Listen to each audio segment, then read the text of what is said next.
Dear student, today I am going to explain your first lesson poem Character of Happy Life।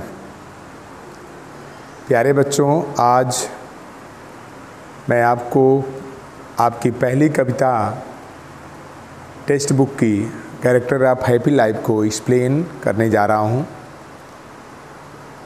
This poem is a reflection of Bhagavad Gita. This poem is very inspiring poem. बहुत प्रेरणादायक कविता है। Briefly within 5 minutes, 5 minute के अंदर ही हमें I have to explain the first stanza of the poem character of happy life. पहली stanza को हमको एक्सप्लेन करना है। Gradually I will read on the blackboard, how happy is he born or taught.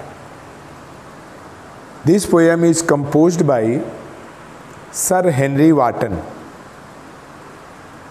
In this poem, the poet Sir Henry Wotton teaches us how we can make our life prosperous, successful and stronghold to fight the numerous challenge of life।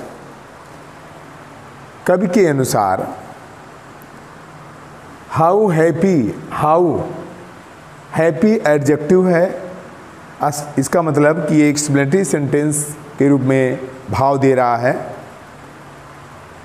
वह व्यक्ति बहुत ही प्रसन्न होगा is he बार्डा टाट, जो जन्म और शिक्षा से स्वतंत्र है।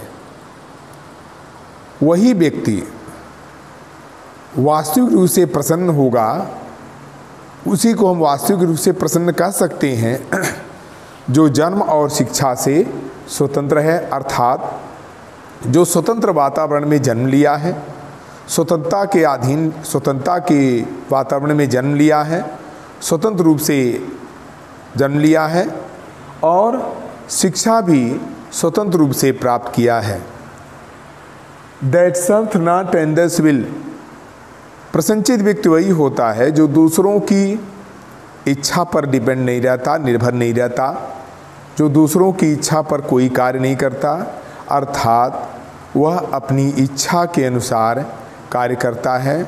उसकी अपनी इच्छा क्या कहती है, उसकी अपनी प्रेरणा क्या कहती है, उसका अंतर्मन क्या कहता है, उस पर विचार करता है, उस पर पहले ही सोच विकसित करता है, उसके अनुसार वह कार्य करता है। ऐसा नहीं है कि प्रसन्नचित्त व्यक्ति दूसरे के अनुसार कार्य करे जो बाद में आकर के पश्चाताप का अनुभव करे, तो उसका जीवन कभी प्रसन्नचित्त नहीं हो सकता।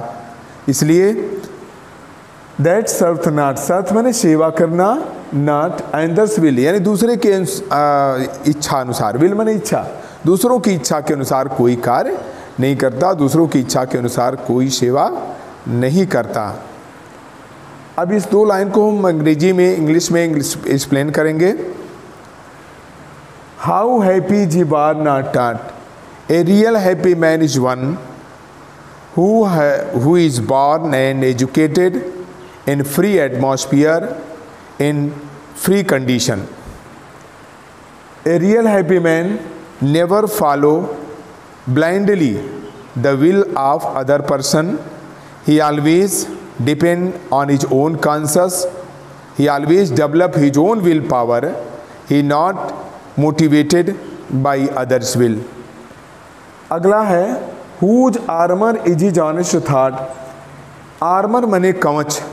प्रसन्नचित्त व्यक्ति वही है जिसके कवच उसके ईमानदारी के विचार हैं, अर्थात ईमानदारी ही एक ऐसी नीति है, ईमानदारी एक ऐसा अस्त्र शस्त्र है जिससे एक प्रसन्नचित्त व्यक्ति अपने जीवन की रक्षा करता है।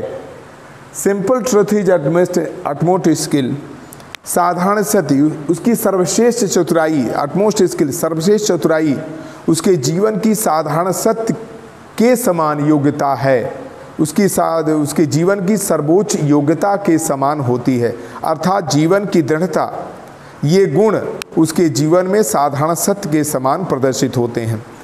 Poet says A real happy man protect his life, save his life by the thought of honesty, views of honesty, work of honesty, and the greatest ability should be just like simple truth in his life. एक सर्वश्रेष्ठ योग्यता उसके जीवन के साधारण सत्य, universal truth के समान होनी चाहिए. In this way, poet says that a real happy man is one who always protect his life, save his life with the thought of honesty, with the views of honesty.